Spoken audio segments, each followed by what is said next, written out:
Hello and welcome everyone, you are watching E24। This is me Siddhant. और आज मैं आपको एक चीज बताना चाहता हूँ।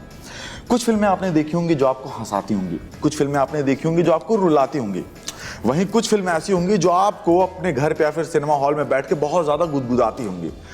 लेकिन एक ऐसी फिल्म आ रही है जिसका नाम है भागवत चैप्टर 1 राक्षस, जो आपको बहुत कुछ सिखाएगी, सही और गलत के बीच का फर्क बताएगी और समझाएगी कि इस पापी दुनिया में ना कुछ भी ब्लैक और व्हाइट नहीं है, सब कुछ ग्रे है बॉस। और यही जानने के लिए आज मेरे साथ यहाँ पे मौजूद है एक्टर और डायरेक्टर का डुओ जितेंद्र और अक्षय सर। बहुत बहुत स्वागत आप दोनों का E24 पर। तो सबसे पहला सवाल मेरा जितेंद्र आपसे है, साइंस पढ़ाते हो, होम साइंस की तैयारी कर रहे हो अब तो मतलब कानून का भी ज्ञान ले लिया है और खुद को बास बताते हो, क्या है मतलब क्या नया इस बार परोसने वाले ऑडियंस को? आई थिंक ये जो भागवत का जो फर्स्ट चैप्टर है राक्षस, ये बहुत ट्रू और रियल कहानियों पे, इंसिडेंट्स पे बेस्ड है। तो जब आप सुनते हो तो आपको लगता है कि ये कैसे पॉसिबल है, इतने सारे कलर्स, इतने सारे शेड्स कैसे पॉसिबल हैं इस कहानी में और इन कैरेक्टर्स में। तो वो बहुत एक्साइटिंग था मेरे लिए एज एन एक्टर। एंड वो जिस तरीके से फिर वो एक फिल्म में आया है और फिल्म में अडेप्ट की है वो कहानी, वो बहुत इंटरेस्टिंग है। उसका एक इमोशनल एस्पेक्ट है, उसका एक वाइट ग्रे ब्लैक के बीच के जो फासले हैं वो सारी चीज़ों पे फिल्म डील करती है और वो सारी चीज़ों पे बात करती है। तो काफ़ी कुछ है फिल्म में जो बहुत एक्साइट करता है एज एन एक्टर। एंड बहुत बहुत एक्साइटेड होके ये फिल्म बनाई है, बहुत मेहनत से फिल्म बनाई है। होपफुली वो जो फिल्म कहना चाह रही है वो लोगों तक पहुँचे और लोगों को उतना ही मज़ा आया जितना हमें काम करने में आया इस फिल्म में। नहीं, नो डाउट आपने बात किया ना कि फिल्म बहुत कुछ परफेक्ट, जिसको कहते हैं ना कि एक परफेक्ट ब्लेंड है इमोशंस का, सस्पेंस का, क्राइम का, थ्रिलर का। अक्षय सर, मैं आपसे जानना चाहता हूँ कि जब इस कहानी को आप पन्ने पे उतार रहे थे, जब इतना कुछ होता है, जैसा जितेंद्र ने बताया कि मल्टीपल इंसिडेंट्स को लेकर, तो वो भी ट्रू इंसिडेंट्स को लेकर ये कहानी आपने पिरोई है, जब इतना कुछ होता है पर्दे पे दिखाने के लिए आपके पास, वो जो होता है ना कि मैं इसको इतना ही दिखाना चाहता हूँ कि ऑडियंस इतना ही इसको कैटर करेगी, ये एक प्रेशर कहीं ना कहीं डायरेक्टर एज ए डायरेक्टर आपके ऊपर होता होगा कि मुझे ये भी दिखाना है 2 घंटे 2.5 घंटे के अंदर, वो भी दिखाना है, इसके एस्पेक्ट्स इतने ही ऑडियंस को भी दिखाने चाहिए। इन सारी चीज़ों को लेकर आप बताओ। बिल्कुल होता है। मेरे राइटर्स भाविनी और सुमित, इन्होंने बहुत बार हमारी यही होता है कि इन चीज़ों में आर्ग्यूमेंट्स भी हुई है कि नहीं, एज एक राइटर का ये होता है कि बहुत सारी 3 चीज़ें दिखानी है। एक डायरेक्टर को कई बार ये होता है कि यार मेरे पास नहीं है उतना, उतनी स्पेस नहीं है, उतना टाइम नहीं है, मुझे 2 ही चाहिए। बट यार लकीली मेरी इन राइटिंग टीम एंड हम लोग बहुत अच्छे सिंक में थे। तो आई थिंक जो कुछ है बचा वो बहुत करेक्ट था और वो बहुत तरीके से पिरोया गया उस कहानी को उतनी शिद्दत और उतनी रिस्पेक्ट से बताने के लिए। नहीं, अच्छा एक और चीज़, जैसा आपने बहुत अच्छी बात बोली कि कभी कभी ऐसा ना हो जाता था कि राइटर ने तो चलो लिख दिया लेकिन आपके पास स्पेस नहीं है। ऐसा हुआ कि पन्ने पे लिखा हुआ लेकिन उसको बड़े पर्दे पे दिखाने में मुश्किल आ रही हो, कुछ हेर फेर बदलाव हुए हों? बहुत बहुत बहुत बार हुआ। नॉट ओनली कि किसी और वजह से, जैसे कई बार होता है कि एक्टर और आप सेम पेज पे नहीं हो, आपका कैमरामैन और आप सेम पेज पे नहीं हो, या आपका प्रोडक्शन डिज़ाइनर और आप सेम पेज पे नहीं हो, वो अलग हो गई। मैं अपने आप में कई बार उस मुश्किल में फंसा हूँ कि यार इस चीज़ को आज मुझे लग रहा है कि इसे ऐसे दिखाना है, कल मुझे लग रहा है कि नहीं, मैं कल गलत सोच रहा था। इतनी लेयर्स है कई सीन्स में इस फिल्म के, इतनी लेयर्स है इस फिल्म की कैरेक्टर्स में, जहाँ पे ये बहुत बारी मुश्किलें आई है। नहीं, और जब मैं ट्रेलर देख भी रहा था, नो डाउट मैं जितेंद्र, एक्चुअली ये सवाल आपसे मेरा, मतलब जब मैं आपके कैरेक्टर को देख रहा था और ऑब्जर्व कर रहा था, ये साइकोपैथ नहीं है, ना ही ये सीरियल किलर है, ये चालाक कह लूं, चालबाज कह लूं, या पता नहीं, मतलब एक हम्बल हो रहा है हरा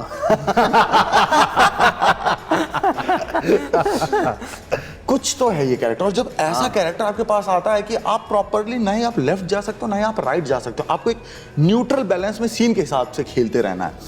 एज एन एक्टर आप कितना उसके लिए तप करते हो, कितना आपको अपने अंदर के वो क्या कहते हैं कलाकार को कुरेदना पड़ता है। हाँ, मुझे लगता है कि एक्चुअली जब पहली बार मैंने फिल्म पढ़ी थी तो जनरली तुम क्योंकि मैंने बहुत सारी सीरीज में काम किया तो कैरेक्टर की एक लेंथ होती है, मतलब कैरेक्टर्स लेंथ में डिस्क्राइब होता है, जर्नी में कह लो, जर्नी बहुत, हाँ। और यहाँ पे ये था कि ये बहुत ब्रीफ में मतलब स्टैब्लिश भी होना है एंड जो सीन में फाइनल पॉइंट है, फाइनल इमोशन है, वो भी कन्वे करना है। तो वो एक मुझे एक डिफरेंस लग रहा था कि ये कैसे कम टाइम में कैसे तुम ये सारी चीज़ें कर पाओगे, और आई थिंक वो एक टास्क था जो हमने ट्राई किया कि वो एग्जीक्यूट कर पाएँ कि कम टाइम पे वो मतलब उसका उतना स्ट्रॉन्ग जितने भी इमोशंस हैं वो भी निकल के आएँ और वो स्टैब्लिशमेंट भी सही से हो, मतलब वो स्टैब्लिशमेंट जल्दी हो, उसमें टाइम ना लगे, क्योंकि उतना टाइम होता नहीं है फिल्म बनने में। तो वो सब हम लोगों ने कोशिश करी एंड होपफुली वो लोगों को मज़ा आया देखने में कि ये किस तरीके से किया है।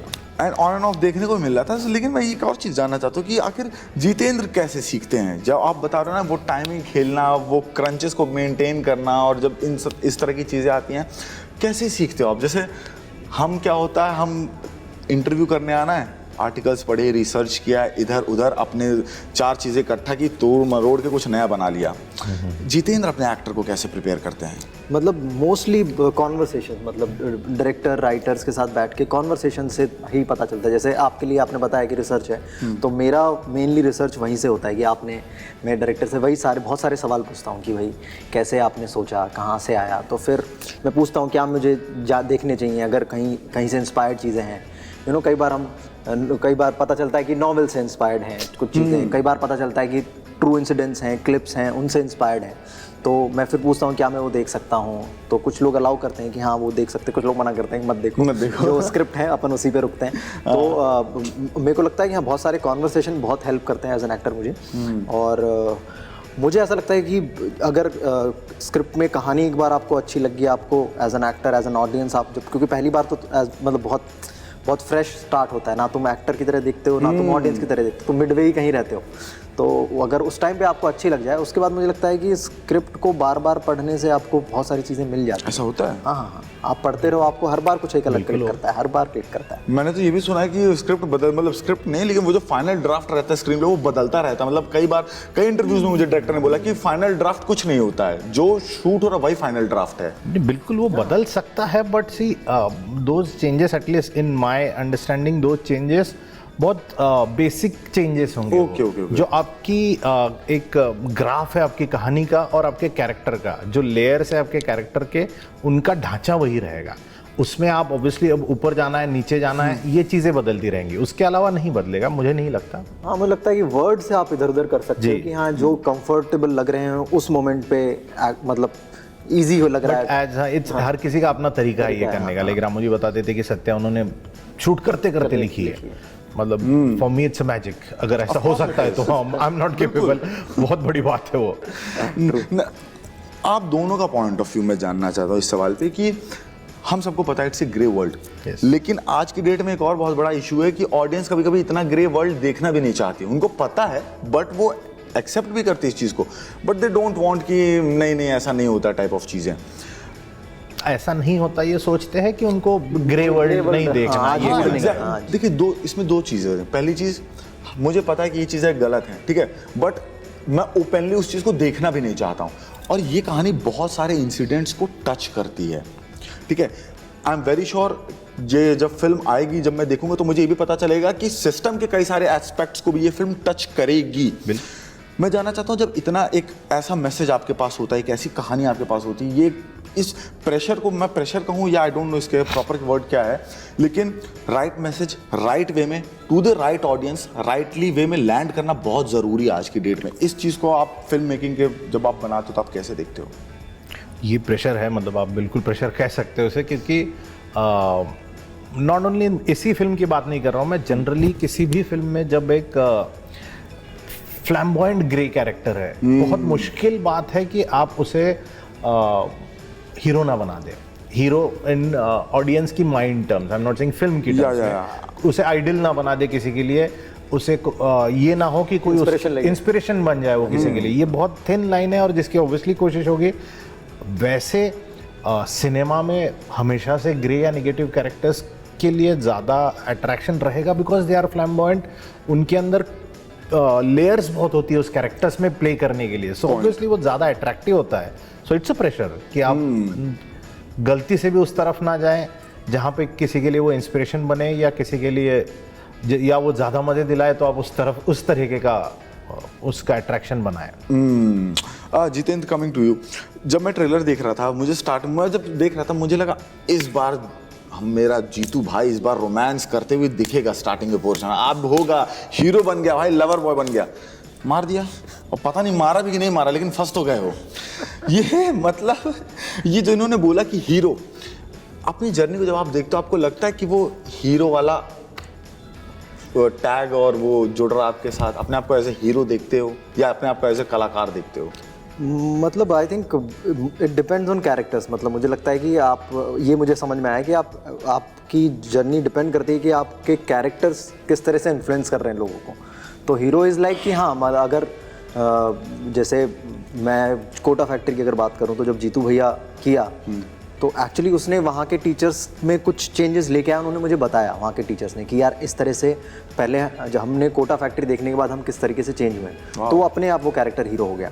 तो जब इन्फ्लुएंस करने लग जाती हैं चीज़ें तो तुम्हारे कैरेक्टर्स, तो तुम अपने आप लोग टैग दे देते हैं वो आपको हीरो, बट तुम वैसे ही होते हो। तुम एक एक्टर होते हो जो तुम अपना काम करना चाहते हो, कहानियाँ कहने चाहते हो, बहुत सारे किरदार कहने चाहते हो, तुम्हारा मकसद वही होता है, बट तुम्हारे कैरेक्टर्स को टैग मिलता है मुझे लगता है, और वो फिर वो तुम्हारे फेस को उस कैरेक्टर से कनेक्ट वो फिर वो आपके साथ ट्रैवल करता है। वो होता है, वो डिपेंड करता है कि तुम किस तरह के कैरेक्टर कर रहे हो। And how greedy you are as an actor, मतलब ग्रीडी इन द सेंस कि ये करना चाहते हो, वो करना चाहते हो, एक एक्शन फिल्म भी करना चाहते हो, लवर फिल्म भी करना चाहते हो, अपनी साइड अपने आप को एक्सप्लोर करना चाहते हो।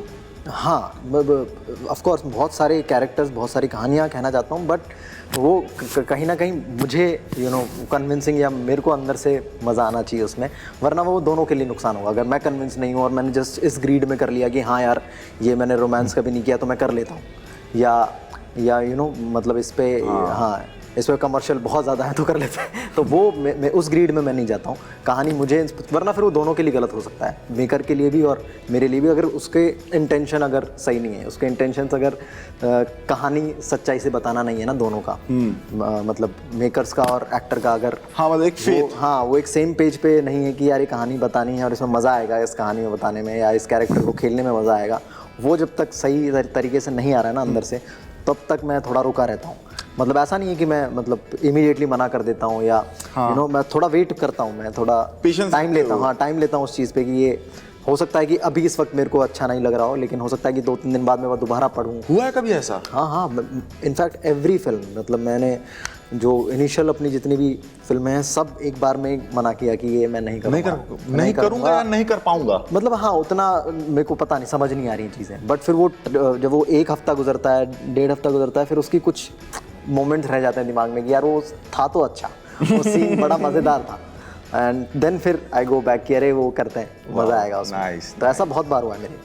तो भागवत में तो हम चलो देख रहे हैं, ये जो चील प्रवृत्ति का जो लड़का है जो बहुत कुछ कर रहा है, उसको तो हम देख ही रहे हैं। इसके साथ साथ आपने बात की ना कि कुछ कमर्शियल लवर और मतलब क्या है, कुछ और है, सोच रहे हो, कुछ कर रहे हो, अगर बता सकते हो कुछ ऐसा अगर हो रहा है जो बहुत टाइम से करना चाहते थे वो फाइनली हैपनिंग में है? हाँ, ऑफ कोर्स, मतलब बहुत सारी अलग अलग तरह की कहानियाँ हैं जो मेरे पास आई हैं और जो मुझे बहुत अच्छी लगी हैं, तो उन पे काम हो रहा है और होपफुली वो जल्दी उन पे काम पूरी तरह से चालू हो जाएगा और आप लोगों को देखने के लिए मिलेंगी वो सारी चीज़ें।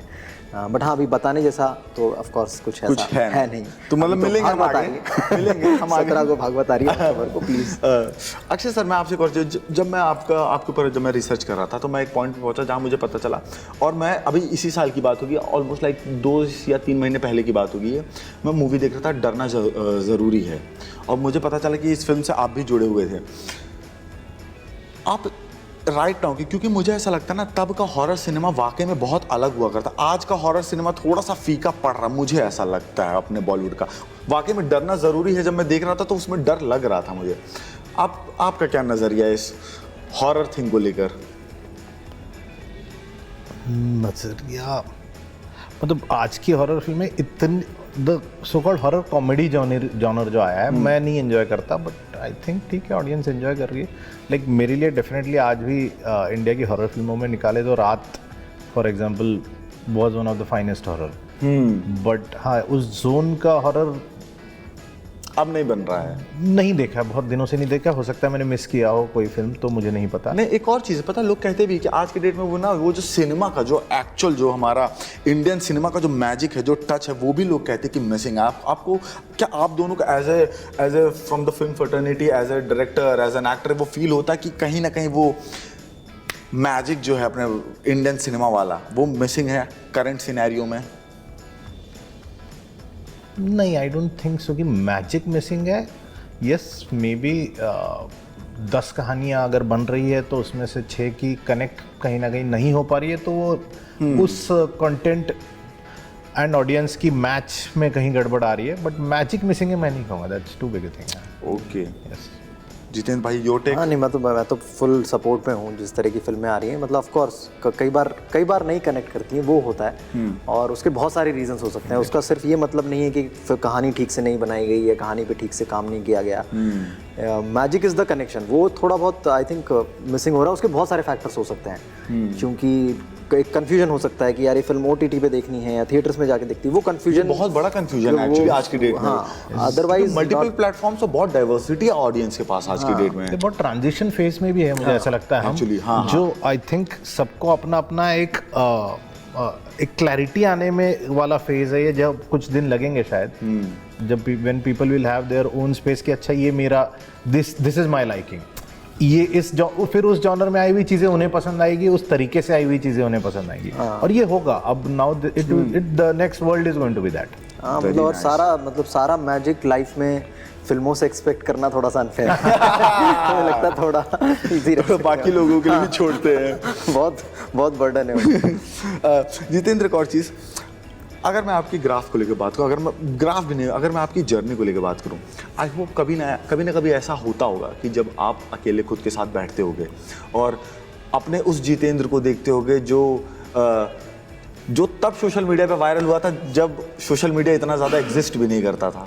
वहाँ से आज सीरीज़ कर रहे हो, फिल्में कर रहे हो, लगातार अपने एक एक ड्रीम्स को अचीव होते हुए देख रहे हो, अपने अंदर के एक्टर को एक्सप्लोर होते हुए देख रहे हो। उस जीतू के साथ आपकी क्या बातें होती हैं जब अपने साथ खुद के साथ आप बैठते हो? क्या सोचते हो, क्या ऑब्जर्व करते हो? Evaluation, calculation?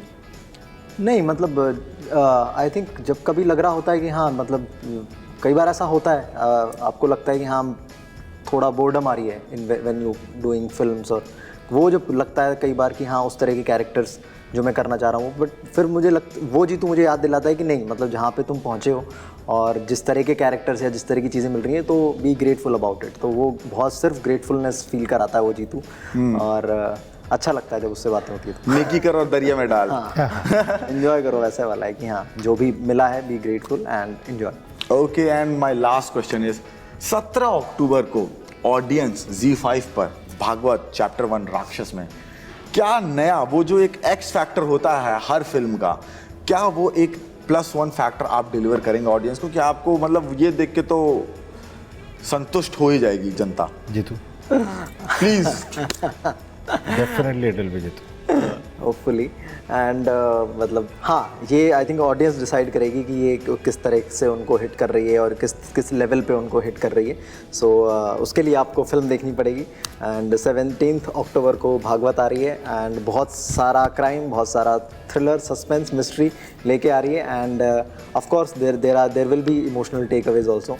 एंड आप मतलब एंटरटेन हो इस फिल्म से, और जितना प्यार आपने मेरे पिछले सारे किरदारों को और फिल्म्स को और सीरीज़ को दिया है, होपफुली भागवत को भी उतना ही दें। एंड मैं एक और चीज़ ऐड ऑन करना चाहता हूँ, मैं बताना चाहता हूँ अपने ऑडियंस को कि मैं क्यों भागवत देखूंगा, क्योंकि मैं अपने फेवरेट जितेंद्र को कोर्ट कचहरी करते हुए देखना चाहता हूँ, तर्क वितर्क करते हुए देखना चाहता हूँ, तो इसलिए मैं तो देखूंगा। आई एम वेरी श्योर अगर आप इस फिल्म का ट्रेलर नहीं देखे हैं तो आप जरूर देखिए, क्योंकि आपको अपना रीजन ऑफ कोर्स मिल जाएगा। चलिए, थैंक यू सो मच हमसे बात करने के लिए। Thank you so much for being on E24 and all the very best to Bhagwat. Thank you so much.